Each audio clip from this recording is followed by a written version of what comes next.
آپ لوگوں نے یہ لفظ پاک پہلے بھی سنا ہوگا یا پھر گرجا گھروں کے گیتوں میں ایک یا دو بار گایا ہوگا۔ اکثر لوگ اس خیال کا تعلق ایک اخلاقی طور پر اچھے انسان سے جوڑتے ہیں، لہٰذا خدا پاک ہے کیونکہ وہ اخلاقی طور پر کامل ہے۔ ہاں، یہ اس بات کا ایک حصہ ہے، مگر بائبل میں پاکیزگی کا مطلب اس سے کہیں زیادہ اور وسیع ہے، اور ایسا ہے کہ خدا اس ساری کائنات کی تخلیق کے پیچھے ایک بہت بڑی قوت ہے، اور وہی ایک ایسی قدرت والی ہستی ہے جس نے ساری دنیا کو خوبصورتی اور زندگی سے معمور کیا، اور اس ساری قابلیت نے ہی خدا کو لسانی ثابت کیا، جو کہ لفظ پاک کا حقیقی مطلب ہے۔ اور خدا کی پاکیزگی کو جاننے کا بہت ہی مؤثر و مددگار طریقہ سورج کو بطور مثال دیکھنا ہے۔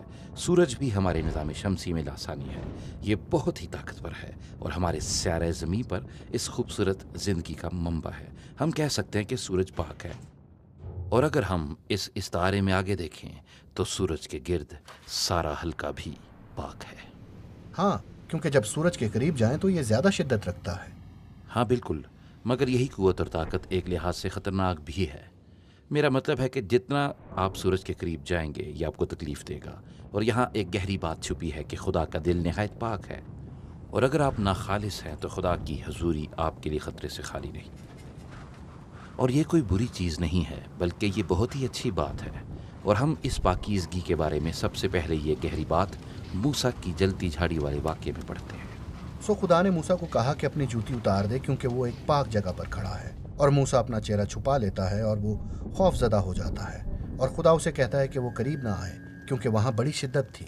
یہی شدت خدا کی پاکیزگی تھی، اور پھر اس کے بارے وہ مزید واضح کرتا ہے جب وہ اسرائیل کی ہیکل کی بات کرتا ہے، جو کہ خدا کی پاک حضوری کا مقام ان کے درمیان واقع تھا، اور اس میں ایک پاک ترین مقام تھا جو کہ خدا کی حضوری کی خاص جگہ تھی، اور اس حضوری کے باعث اسرائیلی جو کہ اس کے گرد رہتے اور کاہن جو اس پاک ترین مقام میں خدمت کرتے تقریباً خطرے میں ہوتے۔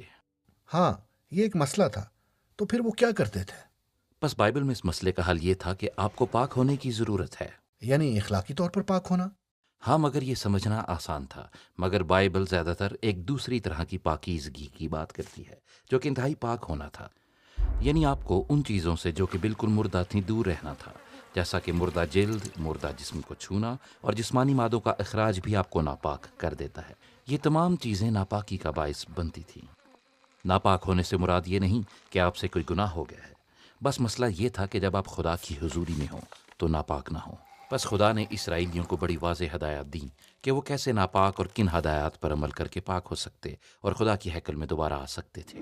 تو احبار کی کتاب انہی باتوں کا ذکر کرتی ہے۔ ہاں، مگر یہ بات یہاں ختم نہیں ہوتی، بلکہ یہ موضوع آگے بھی چلتا ہے۔ اگلے صحائف میں ہم یسیہ نبی کے ذریعے ایک بہت ہی دلچسپ کہانی پڑھتے ہیں۔ وہ ایک رویا دیکھتا ہے کہ وہ خدا کی ہیکل میں ہے، اور خدا کی حضوری سے وہ بہت ڈر جاتا ہے۔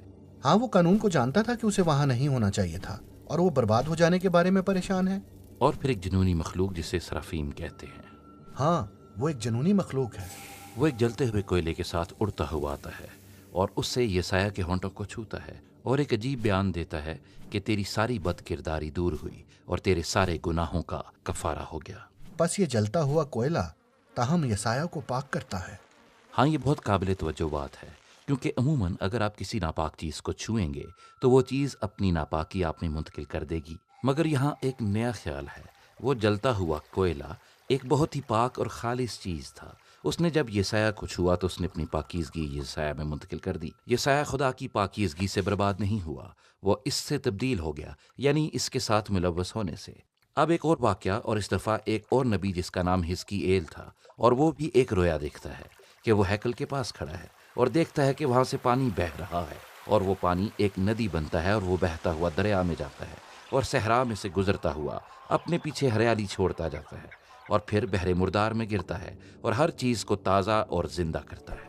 یعنی پہلے لوگوں کو پاک ہو کر ہیکل میں جانا پڑتا تھا، مگر اب خدا کی پاکیزگی خود ہیکل سے نکل کر لوگوں میں جا رہی ہے اور انہیں پاک کر رہی ہے، زندگی بخش رہی ہے۔ اس کا کیا مطلب ہے؟ ہمیں معلوم نہیں تھا جب تک کہ ہم اس شخص یسوع کو نہ ملے جس نے یہ کہا کہ وہ تمام قدیم رویا کو پورا کر رہا تھا، مگر ایک نئے حیران کن انداز میں۔ بس یسوع ناپاک لوگوں کو چھوتا تھا، لوگ جنہیں جلدی بیماریاں تھیں، عورت جس کو خون بہنے کی موذی بیماری تھی، اور مردوں کو، اور جب وہ ان کو چھوتا تھا تو ان لوگوں کی ناپاکی اس پر آ جانی چاہیے تھی۔ اس کے برعکس یسوع کی پاکیزگی ان میں منتقل ہو کر ان کے بدنوں کو شفا دیتی تھی۔ یعنی یسوع یسایہ کی رویا کے کوئلے کے مترادف تھا۔ ہاں، اور یسوع دعویٰ کرتا تھا کہ خدا کی پاکیزگی اس میں مجسم تھی، اور اس کے پیروکار اب خدا کے مقدس تھے، اور اب ان میں سے خدا کی پاکیزگی دنیا میں منتقل ہوتی تھی، اور وہ زندگی، شفا اور امید لاتی تھی۔ اور اسی لیے یسوع نے اپنے شاگردوں کو کہا کہ ان میں زندگی کے پانی کی ندیاں جاری ہوں گی۔ یعنی یہ کہانی کا ہمارا حصہ ہے جہاں اب ہم خود کو پاتے ہیں، مگر یہ کہانی کہاں تک چلے گی؟ بس بائبل کے آخری صفحات خدا کی پاکیزگی کی آخری رویا کو دکھاتے ہیں، اور اس رویا کو یوحنا نے دیکھا، اور اس کی رویا میں ہم دیکھتے ہیں کہ تمام دنیا یعنی تمام زمین خدا کی ہیکل ہے، اور ہزقیل کا دریا خدا کی حضوری سے بہتا سب مخلوقات میں جا رہا ہے، اور ان کی ناپاکی کو دور کر رہا ہے، اور انہیں واپس زندگی میں لا رہا ہے۔